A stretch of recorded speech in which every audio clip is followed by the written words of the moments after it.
माहूर येथे Covid care सेंटरची उभारणी करण्यात आली। मात्र या केअर सेंटरमध्ये संशयितांचे थ्रोट स्वॅब घेणाऱ्या आरोग्य कर्मचाऱ्यांना सुरक्षित अशा स्वॅब संकलन केंद्राची आवश्यकता होती। नेमकी हीच बाब हेरून डॉक्टर निरंजन केशवे यांनी स्वॅब संकलन केंद्र बहाल केले।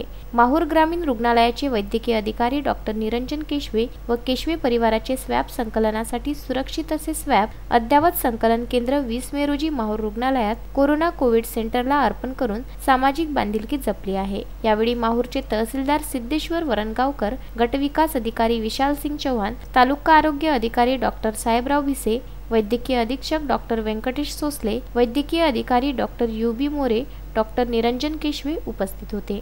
जगामध्ये भारतामध्ये विषाणू याचा कोविड-19चा कहर सुरू आहे। त्या अंतर्गत आपण माहूर शहरामध्ये माहूर तालुक्यासाठी कोविड केअर सेंटर